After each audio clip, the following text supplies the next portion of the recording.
1장 14절 딱 한 절입니다. 요한복음 1장 14절 앞에 PPT에도 나오는데 우리 같이 다 합독하겠습니다. 시작. 말씀이 육신되어 우리 가운데 거하심에 우리가 그의 영광을 보니 아버지의 독생자의 영광이요 은혜와 진리가 충만하더라. 아멘. 하나님의 말씀입니다. 우리 다시 한번 옆 사람에게 메리 크리스마스 이렇게 인사해 주세요. 메리 크리스마스. 네. 왜 이 메리 크리스마스 이렇게 인사하는 게 얼마나 이렇게 우리가 마음이 따뜻해지냐면요, 말씀이기 때문에 그래요. 기독교는 말씀의 종교입니다. 이 말씀이 없으면 우리는 무엇을 믿어야 될지, 막연히 예수님이 누군지, 어떤 분이신지, 또 무슨 일을 하시는지, 그분의 목적은 무엇인지, 그분이 우리에게 찾아오신 그 이유는 무엇인지 그것을 알 수가 없습니다. 성탄절에 주로 이제 말씀을 많이 나누는 말씀들이 목자들, 주로 이제 누가복음이죠. 누가복음 말씀으로 목자들이 천사들을 통해서 아기 예수를 만나는 그런 장면들입니다. 근데 오늘은 특별하게 하나님이 우리에게 어떻게 찾아오셨는지, 하나님이 우리를 어떻게 만나셨는지 그것을 이렇게 나누면 좋을 것 같습니다. 우리에게 말씀이 없다면, 우리에게 하나님의 말씀이 정말 아무것도 없다면 과연 우리는 어떻게 될까요? 우리가 예배당에 앉아서 하나님을 예배하는데 어떤 모습으로 예배를 드릴까요? 이거는 너무나 중요합니다. 여러분 중에는 성경을 읽으신 분도 있고 또 읽어 나가는 분들도 있고, 그렇지 않고 또 아직 이제 믿은 지가 얼마 안 돼서 성경을 한 번도 읽어보지 못한 분도 계실 겁니다. 그런데 여러분 안에 이미 성경을 읽던 읽지 않았던 여러분 안에 하나님의 말씀이 있다는 것이, 그것이 사실입니다. 그게 왜 그런 줄 아십니까? 여러분이 예배 드리기 때문입니다. 예배를 드리면서 우리가 주제 말씀을 듣고 또 그 말씀을 풀어나가면서 하나님의 음성을 듣고 하나님의 임재를 체험하고 하나님의 그 믿음의 눈이 활짝 열리는 겁니다. 이게 나에게 하나님의 말씀이 임했다는 겁니다. 2000년 전에 이스라엘 그 백성들의 그 수많은 수백만 명 중에 아주 극소수입니다. 아주 너무나 적은 사람들, 그것도 동방에서 정말 거의 1000km 가까이나 이렇게 말을 타고 또 낙타를 타고 걸어서 여행을 오는 그 동방 박사들, 이런 사람들과 그리고 들에 있던 목자들, 그 베들레헴 구유 그 여관에 있을 곳이 없어서 그 주변에 있던 그 몇몇 소수의 사람들, 이 사람들 빼고는 예수님이 그리스도이신 이 메시아이신 하나님이신 예수님이 오셨다는 것을 당시에는 아무도 몰랐습니다. 그런데 이 예수님이 오신 것은 이미 700년 전에 미가라는 선지자가 베들레헴에서 메시아가 탄생할 것이다, 그 말씀이 임했기 때문에 700년 만에 정말 예수님께서 나타나신 겁니다. 이게 말씀이 없으면 이스라엘 백성들에게, 아니 온 인류에게, 저와 여러분에게까지 하나님의 그 구원은 없는 겁니다. 우리에게 말씀이 있었기 때문에, 우리에게 말씀이 임했기 때문에, 우리에게 말씀이 찾아오셨기 때문에 우리가 성탄을 즐기고 또 하나님께 예배를 드리고 그리고 우리가 믿음으로 살아갈 수가 있는 겁니다. 이것은 너무나 중요합니다. 우리에게 말씀이 있어야 하나님이 우리에게 함께 하신다는 뚜렷한 증거가 나타나는 겁니다. 하나님이 우리에게 함께 하신다는 그 증거가 두 가지로 뚜렷한 증거가 있습니다. 첫 번째는 말씀이죠. 오늘 말씀을 제가 한번 읽겠습니다. 말씀이 육신되어 우리 가운데 거하심에 우리가 그의 영광을 보니 아버지의 독생자의 영광이요 은혜와 진리가 충만하더라. 이 말씀은요, 세상 사람이 들으면, 믿지 않는 사람이 들으면 아이고 뭐지? 이게 무슨 말씀이지? 이게 어떤 글이지? 이러면서 이 말씀을 믿을래야 믿을 수가 없습니다. 이 말씀은 말씀이 육신되어 오셨다. 이 말씀이 믿어지는 것은 저와 여러분뿐입니다. 예수님을 믿는 사람들 외로는 이 말씀을 믿을 수가 없습니다. 말씀이 육신되어 오셨다. 우리의 몸은 정말 머리에서 발끝까지 다 의학적으로 이렇게 형성이 되고, 그리고 우리의 정신이나 우리의 영혼이나 이런 것이 다 형성이 돼 있어야 정말 하나님 앞에 믿음으로 나아갈 수 있는데, 세상 사람들이 똑같이 우리 같은 모습을 가지고 있고 영혼육이 있는 것 같지만 그들에게는 영이란 이 영혼은 없는 겁니다. 그들에게는 혼만 있는 거예요. 그들에게는 육신만 있는 거예요. 그래서 잠자는 영혼이라 그러는 겁니다. 그들에게는 생명이 없고 예수 그리스도는 아예 없는 거예요.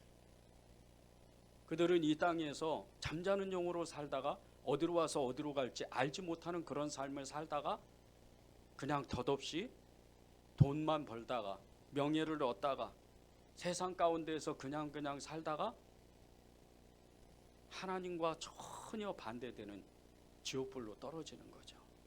그래서 이 사람들에게는 말씀이 믿어지지가 않는 겁니다. 말씀이 육신되어 오셨다.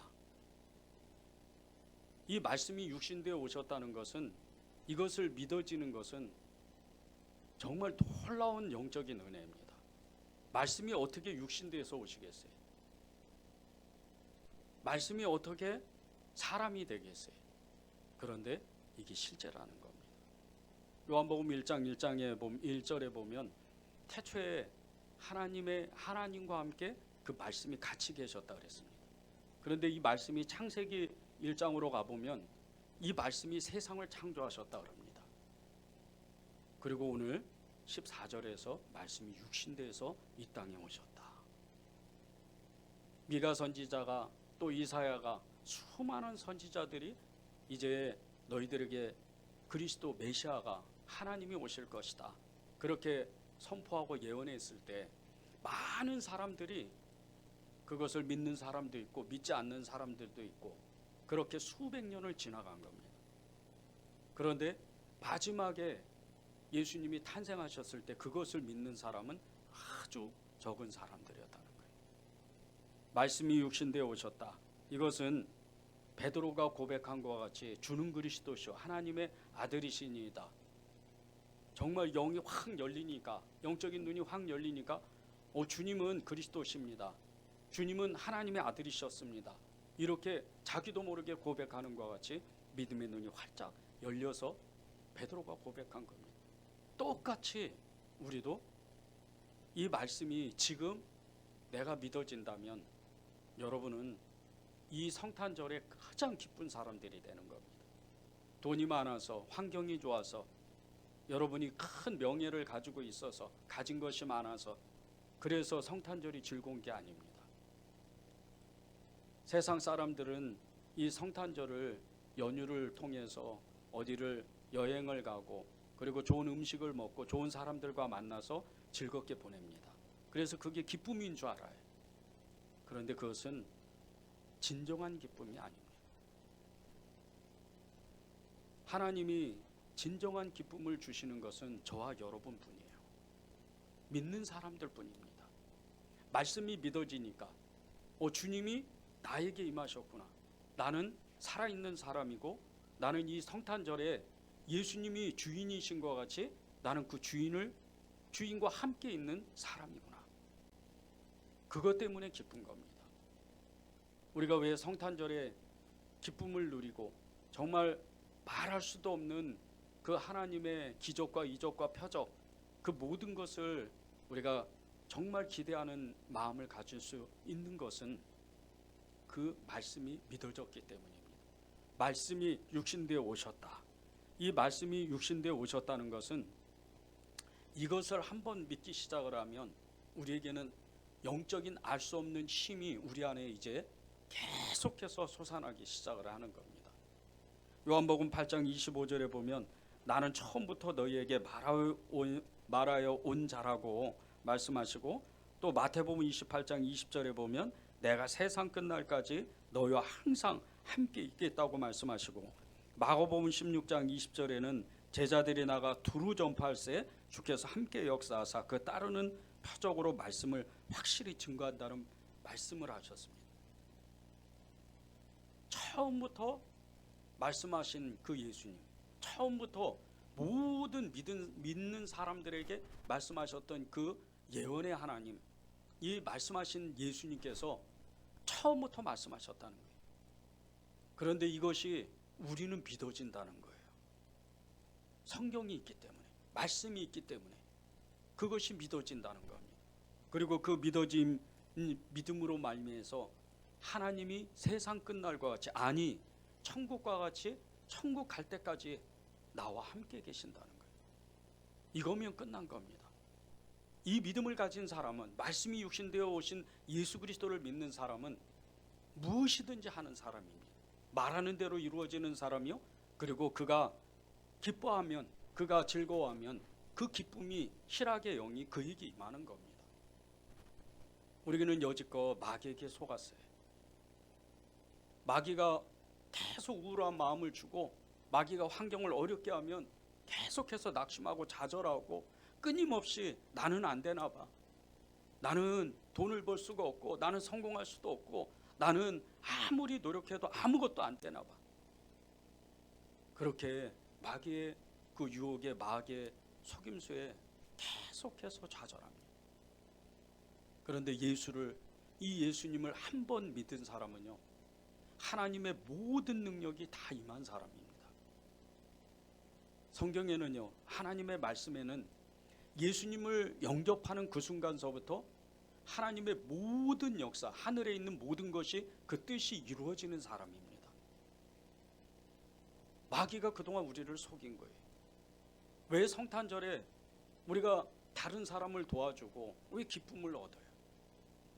저는 요즘에 저녁마다 종합시장에 나가서 그 노숙자분들을 계속해서 만납니다. 8시에도 가고 9시에도 가고, 금요일에 금요철야 끝나고 10시, 11시에도 갑니다. 그런데 이분들을 만날 때마다 정말 마음이 즐거운 거예요. 왠지 모르게 굉장히 기쁨이 임하는 거예요. 그런데 그 원인은 다른 것이 아니에요. 그 기쁨을 누리고 즐거움을 누리는 것은 다른 게 아니에요. 특별하게 그분들에게 무엇을 갖다 주는 것도 아니에요. 그냥 이야기를 듣는 거예요. 그냥 만나는 거예요. 그들이 길에서, 지하상가에서 그렇게 길바닥에서 누워서 자고, 그렇게 또 술을 먹고, 그런 모습들을 보지만 그래도 얼굴을 안다고 아는 척을 하고, 목사님 오셨냐고 그렇게 인사를 서로 나눌 때 제가 큰 힘을 오히려 그분들을 통해서 받는 이유는 주님의 말씀 때문입니다. 가난한 자에게 한 것이 나에게 한 것이다. 지극히 작은 자에게 한 것이 나에게 한 것이다. 그 말씀이 따라다니기 때문이에요. 여러분들이 왜 성탄에 즐거워할 일이 없고 기뻐할 일이 없어도 왜 기뻐해야 되고 감사해야 되는 줄 아십니까? 절대 마귀에게 속으면 안 돼요. 내 몸이 힘들고 내 환경이 어려워도 하나님의 말씀은요, 성탄에 하늘에는 영광이요 땅에는 기쁨이라 그랬어요. 그런데 하늘에는 영광이면 하늘 문이 열렸다는 뜻이에요. 이 말씀을 너무 쉽게 생각하는 거예요. 하늘이 영광이다. 그것을 본 사람이 있잖아요. 우리는 말씀으로 그 증인을 우리가 알고 있잖아요. 이 아브라함의 아들 야곱, 이 손자 이삭의 아들 야곱은요, 진짜 이 광야에서 기적과 같은 하늘이 문이 열리는 모습을 그대로 보았어요. 천사가 오르락 내리락 하는 것을 자기 눈으로 보았어요.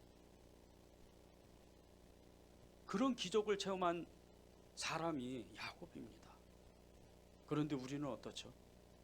우리는 야곱이 체험했던 그 모든 것보다 훨씬 더 큰 기적을 우리는 가지고 있는 거예요.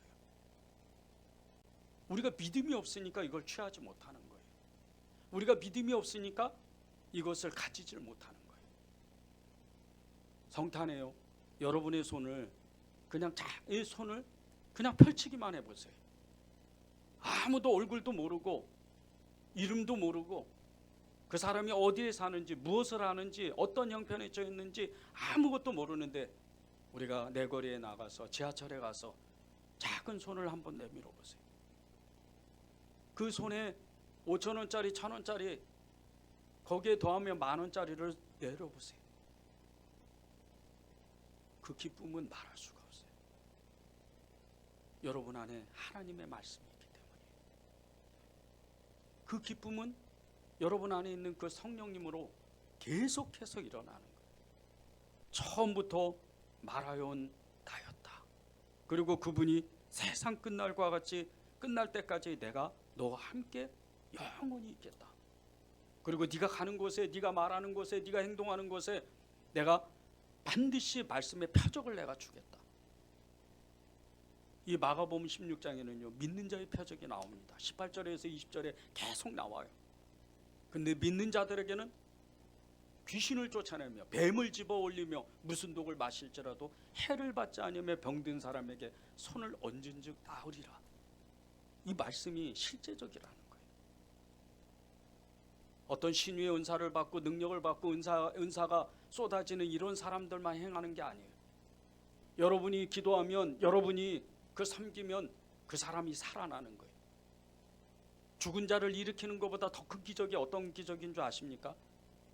세상의 소망을 잃고 예수님을 알지 못하고 하나님을 알지 못하고 천국과 지옥을 알지 못하는 사람이 내가 전한 복음 때문에 인생을 바꾸는 그런 기적을 체험하면 이건 죽은 자보다 더 큰 기적을 체험하는 하나님의 역사인 거예요. 이게 말씀의 사람이에요. 이게 말씀이 나와 함께 있으므로 하나님께서 우리와 함께 있겠다는 증거입니다.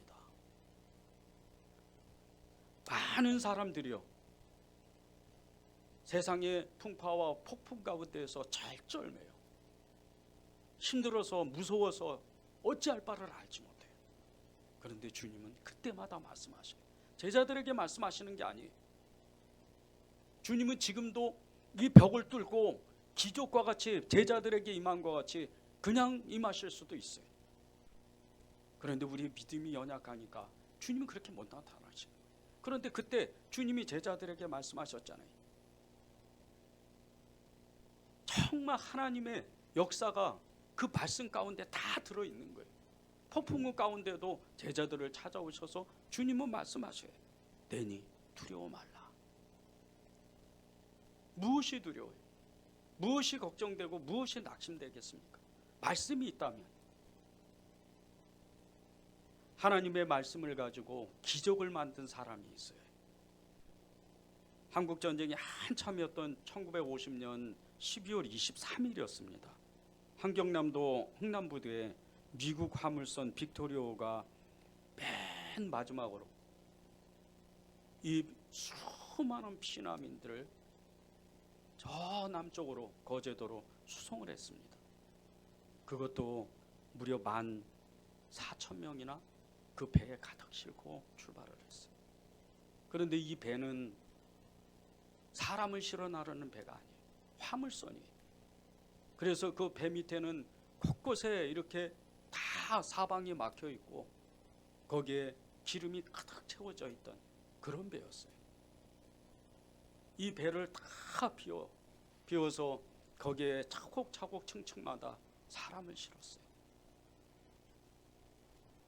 사람이 화물을 싣고 나서 이 빅토리오가 이 사람을 승선할 수 있는 최대 인원이 60명이었습니다.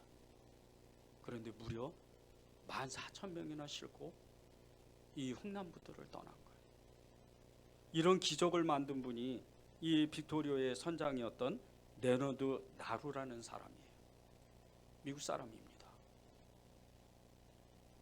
군인들이 다급하게 이 중공군이 밀려 들어와서 군인 장교들이 다급하게 요청했던 것을 두 번도 생각 안 하고 사람을 살리기 위해서, 이 피난민들을 살리기 위해서 이 레너드 나로라는 사람의 이 선장이 그냥 빨리 실자고 그리고 결정을 합니다. 이 14,000명이 이 배에 올라타는 게 시간이요 무려 하루가 걸렸어요. 얼마나 차곡차곡 실었습니까? 얼마나 사람이 우왕좌왕했으면. 그리고 12월 23일 그날 이 사람을 싣기 시작하고 12월 24일 오전에 이 배는 흥남부두를 출발해요. 그리고 그 다음날 12월 25일 크리스마스입니다. 정오에 제주도에 도착을 해요. 제주도에 도착하고 이 배의 화물칸에 문들을 열면서 이 선장은 사람들이 그래도 많이 죽었을 거라고 생각했던 거예요. 너무나 추웠고 너무나 위험했던 상황이었어요. 근데 화물칸을 한 칸 한 칸 열 때마다 사람들의 위를 쳐다보면서 눈을 빼꼼히 밖을 보면서 정말 한 사람도 다치지 않고 이 14,000명의 사람이 그대로 다 살아났어요. 그것도 하루 동안 이 항해를 하면서 그 배 안에서 5명의 아이가 태어납니다. 그래서 14,005명이 그대로 다 살아나요. 그리고 이 레너드 나루라는 이 선장은요, 소리 소문 없이 사라집니다. 그리고 47년이 지나서 이 레너드 나루라는 선장님을 발견한 장소가 미국 뉴욕의 외곽에 있는 시골에 있는 이 뉴턴 기도원이라는 이 수도원이라는 그곳에서 수사로 발견이 돼요. 무려 47년 동안 신부도 아니고 노동을 하고 그리고 기도하는, 섬기는, 봉사하는 그런 수사로 발견이 되는 거예요. 죽을 날이 가까웠어요. 많은 사람들이 놀랐어요. 특별히 이 빅토리오에 타고 있던 수많은 사람들이 찾아왔어요. 정말 기적과 같은 사람, 기적을 만든 이런 선장을 찾아왔는데 이 선장에게 많은 사람들이 어떤 마음으로 그런 결정을 하고 이 수많은 사람들을 살렸는지를 질문을 했어요. 병이 위중했던 이 레너드 라루라는 선장님은 이렇게 이야기를 했어요. 요한복음 15장 13절입니다. 사람이 친구를 위하여 자기 목숨을 버리면 이보다 더 큰 사랑은 없습니다. 그리고 이렇게 이야기를 했습니다. 그날 1950년 12월 24일 날 빅토리오의 그 배의 키를 잡고 있던 분은 하나님이셨습니다. 말씀의 사람이었던 거예요. 경건의 사람이었어요. 하나님의 그 기적을 만든 이 선장이 소리 소문 없이 사라진 것은 그는 그 마음을 가지고 하나님 앞에 노동하며 기도하며 봉사하며 사는 삶을 결정한 겁니다. 그리고 또 하나의 기적을 이분이 천국 가면서 만들어요. 이 뉴턴 수도원이요, 굉장히 경제적으로 어려웠어요. 30년 동안 한 번도 신부님이나 수사 이런 분들이 지원한 적이 없을 정도로 굉장히 경제적으로 열악했어요. 그래서 수도원 문을 닫으려고 그랬어요. 그때 이 레너드 라루 이 수사를 만나러 온 한국 사람들이 여러 가지 질문을 하다가 이 정말 하나님의 감동으로 이 수도원을 어떻게 살려봐야 되겠다, 다시 세워봐야 되겠다, 그런 마음을 갖게 됐어요. 그래서 이 경상남도에 있는 외관 수도원이라고 있습니다. 저도 한번 가본 적이 있었는데 굉장히 커요, 이 수도원이. 근데 이 외관 수도원에 신부님에게 연락을 했어요. 그리고 이 사건에 대해서 그대로 서로 나누었어요. 그리고 1년 후에 이 외관 수도원이 뉴턴 수도원을 인수를 했어요. 이 레너드 나루라는 이 선장님은 이 수도원에서 마리너스 수사라고 명명하면서 이름하면서 그렇게 47년을 보냈어요. 이 마리너스 수사님이 수많은 사람들을 살렸지만 마지막으로도 그는 말씀에 그대로 하나님의 성전을 지키고 하나님의 역사를 만들어가는 그런 흔적을 남기고 하늘나라에 갔어요. 이게 말씀이 함께하는 사람이에요. 그는 늘 매 해마다 그 크리스마스를 잊어버리지 못했을 거예요. 1950년 12월 25일 거제 그 항구로 들어갔던 그날을 잊어버리지 못했을 거예요. 끊임없이 그는 기도했을 거고 끊임없이 그는 하나님께 감사했을 거예요. 우리는요, 좋은 일이 있어야, 기쁜 일이 있어야, 무엇을 많이 가져야 좋은 크리스마스, 기쁜 크리스마스라 그래요. 그런데 우리 인생 가운데요, 때로는 어려운 크리스마스가 올 때가 있습니다. 힘든 크리스마스가 올 때가 있어요.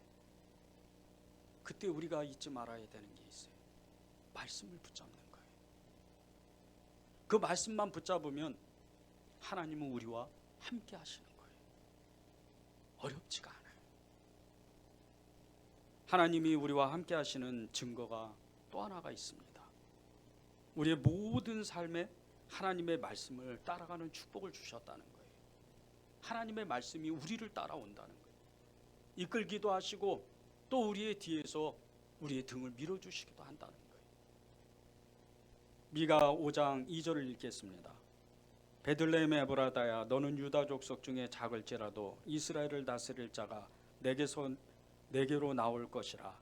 그의 근본은 상고에 영원에 있느니라. 예수님이 태어나시기 700년 전에 예수님의 탄생을 예언했던 이 미가 선지자. 그런데 이 미가 선지자가 예언했던 그 장소가 베들레헴입니다.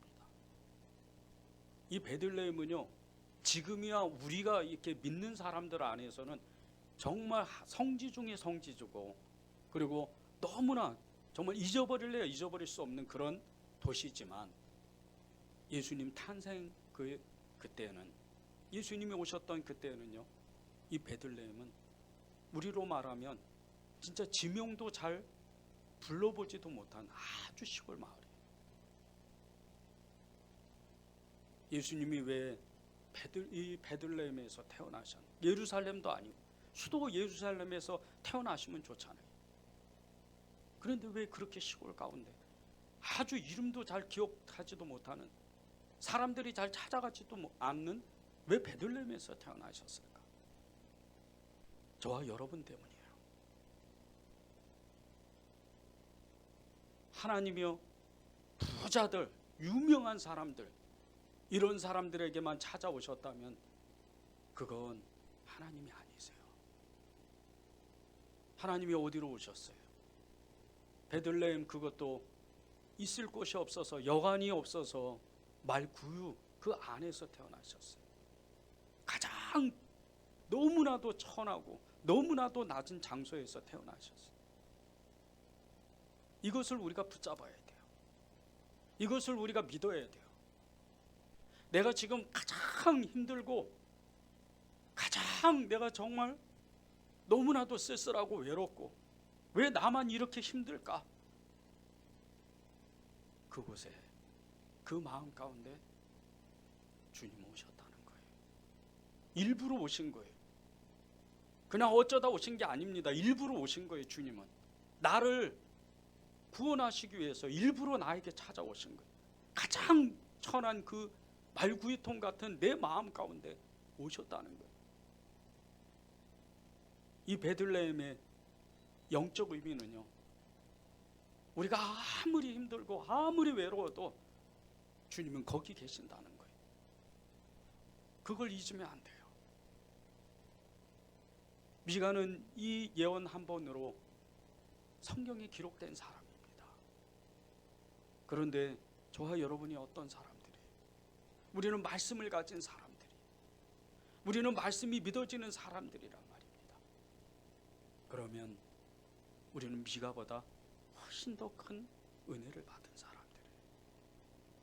여러분, 예수님 믿고 성공하고 편안한 삶을 살고 유명한 사람이 되고 그것을 소원한다면 그것은요 하나님의 뜻이 아니에요. 여러분이 돈을 많이 벌고 유명한 사람이 될수록 여러분이 더 큰 사명이 있다는 걸 알아야 돼요. 하나님은 많이 맡은 자에게 많이 책임을 묻겠다 그랬어요. 여러분이 정말 아무것도 가진 것이 없다면 하나님이 그 아무것도 가진 것이 없는 그곳 가운데 하나님의 모든 것을 주신 거예요. 아무리 큰 부자도 정말 돈을 쓰다 못해서 평생도록 쓰지 못하는 재벌이라도요, 예수님 안 믿으면 마지막에 아무 소용없어요. 저는 정말 하나님의 은혜로 죽기 직전에 많은 분들을 만났어요. 권사님일 수도 있고 집사님일 수도 있고 또 예수 안 믿는 사람들도 만났어요. 그런데 예수 믿는 사람과 예수 믿지 않는 사람들의 극명한 차이가 있더라고요. 예수 믿지 않는 사람들은요, 마지막 죽을 때 얼굴이 거의 아수라상이 돼요. 죽음의 공포 때문에 견디질 못하는 거예요. 평생토록 암을 안고 예배당에 와서 기도실에 와서 기도만 했던 권사님 돌아가시기 며칠 전에 찾아갔어요. 저를 붙들고 제 손을 붙들고 저희 아들 이름을 너무 정확하게 부르더라고요. 그러면서 이렇게 얘기를 하시는 거예요. 전도사님, 예수님밖에 없어요. 예수를 믿어야 돼요. 저는 전도사였습니다. 그런데 그 권사님의 어르신이 돌아가시기 직전에 너무나 정확하게 말씀하시는 것은 예수를 믿으라는 거예요. 하나님의 일을 하는 종인데도 불구하고 예수 똑바로 믿으라는 거예요.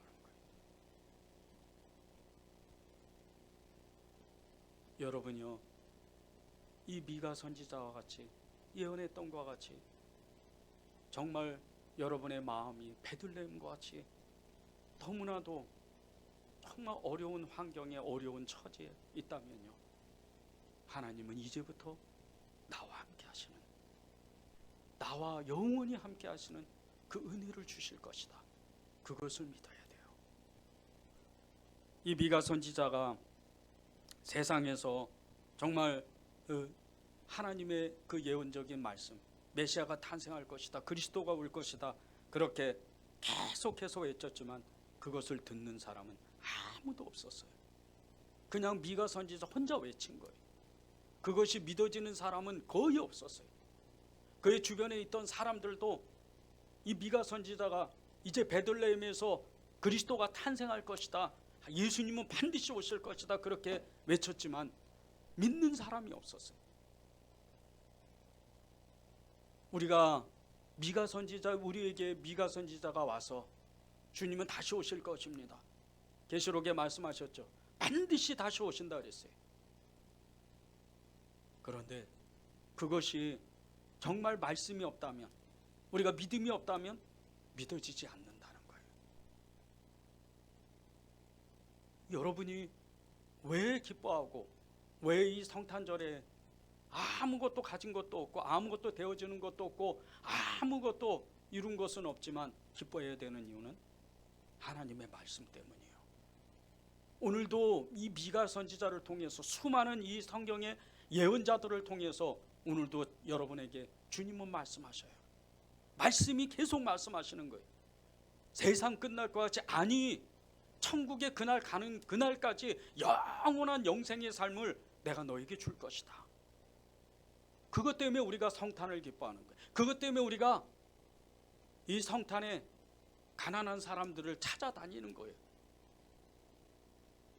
여러분보다 가난한 사람은 없습니다. 여러분보다 어려운 사람은 없어요. 저도 처음에는 주님을 믿기 전에는 제가 가장 불행하다고 생각했어요. 예수님을 만나보니까 아니더라고요. 가장 행복한 사람이었어요. 그것이 믿어지니까 세상에 별반 어려운 게 없어요. 여러분 중에 돈 때문에, 사람 때문에 힘든 분도 계실 거예요. 그런데 돈 때문에 힘든 것은요, 여러분의 마음에 정말 편안하게 살고 싶은 그 마음이 있다는 것을 알아야 돼요. 사람 때문에 힘든 것은 그 사람이 나를 힘들게 해서 그런 게 아니에요. 내가 예수님을 보지 못하니까, 그 예수님이 나와 함께 계신다는 것을 느끼지 못하니까 힘든 거예요. 말씀에는요, 계속해서 사람만 바뀔 뿐이지 어려움과 환경은 계속 온다는 거예요. 그래서 해 아래에서 새 것이 없다고 말하는 거예요. 하나님의 모든 영화를 체험했던 솔로몬은 전도서 2장 1장 2절에 이렇게 고백을 합니다. 헛되고 헛되고 헛되고 헛되고 헛되니 모든 것이 헛되도다. 솔로몬이 왜 이렇게 고백을 하겠어요? 솔로몬과 같이 행복한 사람이 어디 있었어요? 솔로몬의 그 보좌는요, 그 왕자의 그 보좌는요, 이 세상에 딱 하나밖에 없는 보좌입니다. 다 황금으로 만들었어요. 그리고 그 팔걸이가 코끼리 상아로 만든 그 보좌예요. 얼마나 영광스러운지 몰라요. 그가 쓰는 모든 그릇들은요, 다 금은이었어요. 얼마나 큰 영화를 누렸는지. 그의 지혜를 들으려고 아프리카 중심으로 이 아라비아에 있는 주변국들의 모든 왕들이, 예언자들이, 이 지혜자들이 찾아왔었어요. 그럴 정도로 영화를 누렸어요. 그러나 그는 인생 말년에 깨달은 것이 있어요. 자신의 아버지 다윗에게 그 들었던 이야기가 생각이 나는 거예요. 그 아버지는 그 모든 영광보다, 시편에서 말씀한 것 같이, 고백한 것 같이, 그 모든 영광보다 아둘람 굴에 있던 그 시절이 가장 행복했다는 거예요. 사울 왕에게 쫓겨서 가장 힘들 때 여호와는 나의 목자시다, 이렇게 고백했던 거예요. 여러분이 왜 이 성탄에 하나님 감사합니다, 감사할 것은 없지만 감사합니다, 고백해야 되는 것은 하나님의 말씀이 여러분과 함께 계셨다는 거예요. 성탄에 대한 좋은 글을 읽고 우리 기도하면 좋겠습니다. 블로그에서 정말 이 성탄에 대해서 너무나 마음이 감동이 되더라고요. 성탄은 우리를 찾으시는 하나님의 이야기입니다. 하늘에서 인간을 구원하고 구원하려고 하시다 못하여 스스로 자신의 사람의 몸을 입고 인간들 세계로 뛰어든 하나님 사랑의 이야기이며 고난의 이야기입니다. 이렇게 오시는 하나님은 가장 낮고 천한 자리로 오셨습니다. 예수님의 전생애가 그런 것처럼요. 가장 낮은 자리까지 이르러야 가장 많은 이를 사랑하고 구원할 수 있기 때문이죠. 주님이 백악관과 청와대로 오셨다면 그것은 하나님의 구원의 역사가 아닙니다. 그렇게 백악관과 청와대로 오셨다면 많은 사람들을 구원할 수 없었을 겁니다. 주님은 잘난 소수자를 구원하고자 오신 것이 아니라 온 인류, 그것도 낮고 천한 사람들, 그 사람들을 위해서 이 땅에 오셨습니다. 그래서 말구유로 오셨고 세리와 죄인과 함께 밥을 먹고 사람 앞에 서지 못하는 우물가의 여인에게 손을 내밀었던 것입니다. 주님은 높고 거룩한 그 몇 명의 인간을 위해서 이 땅에 찾아오신 것이 아닙니다. 세상에 사람들조차도 상대하기 싫어하는 아주 비천한 사람들, 아주 낮은 사람들을 구원하시고자 이 땅에 오신 것입니다. 상한 갈대도 꺾지 아니하시고 꺼져가는 등불도 끄지 아니하시고 살아나게 하시는 하나님은 오늘도 이 성탄에 우리를 찾아오셨습니다. 이것이 우리를 향한 하나님의 진짜 백의 사랑 이야기입니다. 저는 여러분들이 이 성탄에 정말 가장 큰 기쁨을 누렸으면 좋겠어요. 즐거워할 일이 없고 기쁠 일이 없는데도 이상하게 내 마음속에 샘솟듯 일어나는 그 감사가 일어났으면 좋겠어요. 이 2022년 크리스마스, 이 성탄절은요, 주님이 너무나도 뚜렷하게 여러분을 찾아오신 하나님의 날입니다. 그것을 고백하는 오늘 이 하루가 됐으면 좋겠습니다. 우리 찬양하고 기도하는 시간을 갖겠습니다.